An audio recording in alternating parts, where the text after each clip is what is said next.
Verizon 5G is here with the coverage of 5G nationwide, and in more cities, the unprecedented performance of ultra wideband. This is the 5G America's been waiting for, only from Verizon.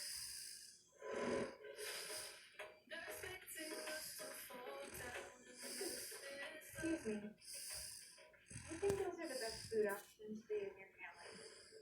Excuse me? Chips, soda. You know, you really should be buying fresh produce for you and your daughter. Finding food during the COVID-19 pandemic has turned into a tale of two countries. The more fortunate shopping at supermarkets or getting groceries delivered. The lines for food are kept.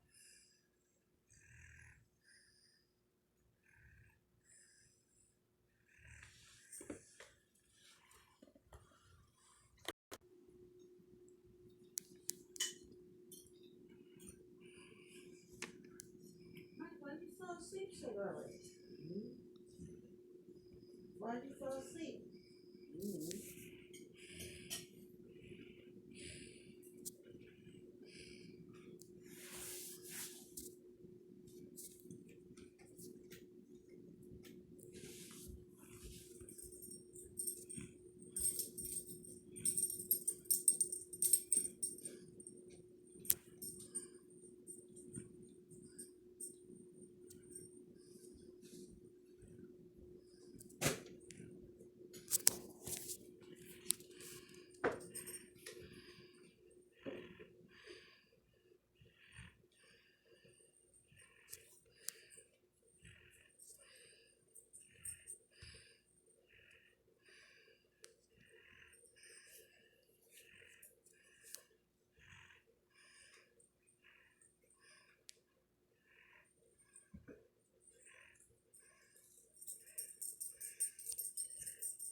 It's getting longer. The less fortunate waiting hours to get needed supplies at a food bank. Nobody likes it when your kids ask what's for dinner. You're not sure what to tell them. As grocery prices rise in the wake of the pandemic, lower-income families trying to maintain a nutritious diet are faced with a staggering reality. It can cost an additional $2,000 a year to eat healthy. Fresh vegetables are just so expensive. If you overheard this critical customer You're poisoning your daughter. pushing her personal diet on this mother and daughter, I'm doing the best that I can. So you're making your daughter fat. what would you do? We shot this scenario before the pandemic at Shoppers Valley in the small town of McCune, Mississippi. These breakfasts, they do look good, don't they? Our actors are in line checking out. Excuse me, ma'am. Do you think those are the best food options for your family? Excuse me? You're gonna make your daughter okay. This first shopper jumps right in the food fight. That's what I grew up on. I found out this damn time. Here we go. Here she is. I think you're probably wondering if that's not your daughter or my family. She should be buying fresh vegetables. That's what you want to do for your family. That's one thing. That's her family. But everybody's got its own opinion. It doesn't mean you have to deal with her. Wait, excuse me. Our mom explains why she's buying these lower-cost food items.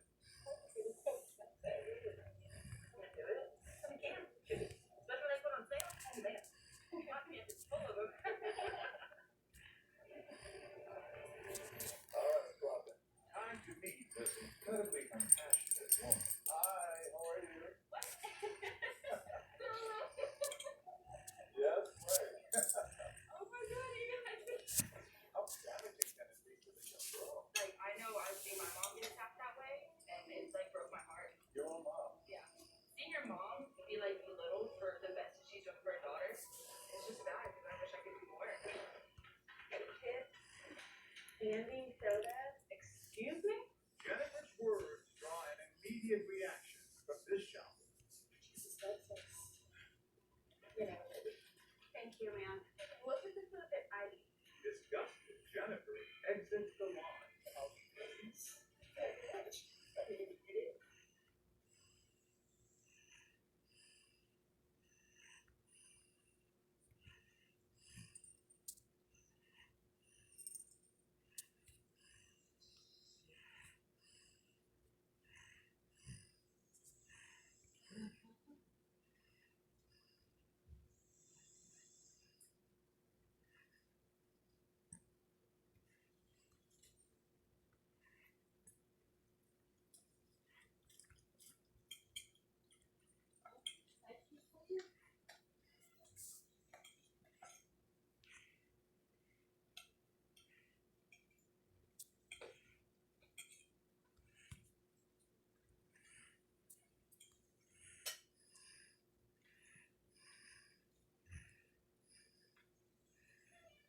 least 24 Democratic congressmen, at least one Republican, have brought illegal immigrants to Capitol Hill to watch the speech tonight, sending a defiant message that American law is irrelevant, even if you change the words mean. Congressman Tim Ryan is a Democrat from Ohio. His guest is an empty seat, and he's keeping it empty in honor of a constituent who has been deported. Congressman joins us. Congressman, thanks for coming up. Thanks, Tucker. So your seat is empty in honor of one of your constituents who was deported, and you're trying to put a name and a face to his story. We're trying to get to the issue. But I wonder if you consider a couple other names and faces. These are your constituents also. The first is Jordan Johnson, Boston town. He died in November of an OD. He was 27. He was a member of the Laborers Union in Youngstown, Local 125, moved to Fitch High School. He leaves behind his parents, three brothers, a sister, and a grandmother. Randy Steeler of Youngstown died in April. He was 55. Played guitar, rode his Harley. He spent 30 years as a truck driver. He was a Steelers fan. Those are names and faces, and I wonder why you're not keeping a seat open to honor them. Well, we've been trying to honor them with our work. If you're talking about the heroin epidemic that's been raging through places like Ohio and New Hampshire and West Virginia, we've been working real hard to get President Trump, not just to declare it an emergency, but to put some real resources behind prevention and treatment. And what President Trump tried to do with his health care bill was throwing people off of health care so they would not have the opportunity to get the kind of treatment and recovery that they would need, Tucker.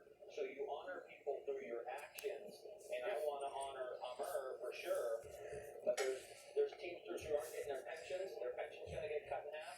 I want to honor them too. There's coal miners who have lost their pension. I want to honor them too. Well, I think you should. I think you have to should. work on their behalf. I think you should, but you're not doing that tonight symbolically. And I agree with you, of course. Honoring someone is much more than leaving a seat open, but that's what you're choosing to do tonight.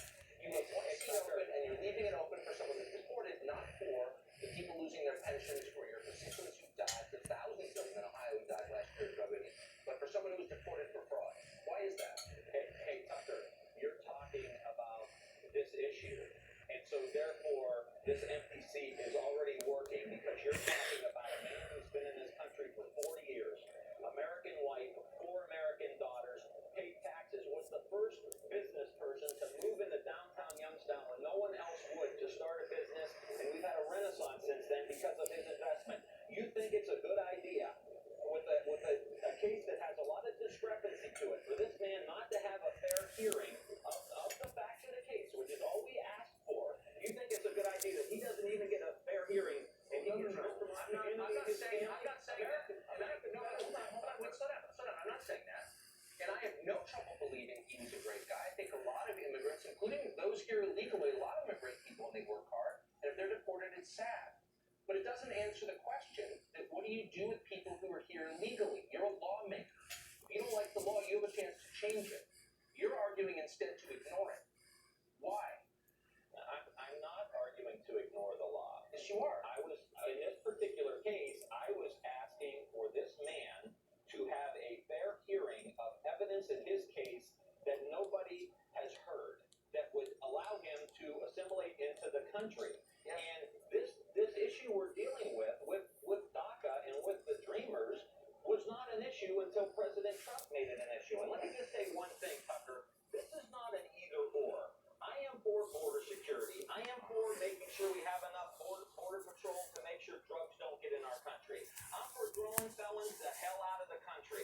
But when you are someone who's a law-abiding citizen, you're paying taxes, you're a net benefit to the United States, I think if you pay a fine, if you pay some back taxes, and you learn English if you don't already know it, we should figure out a way in the next 5 to 10 years to get you into the country and then expedite people who are waiting in line.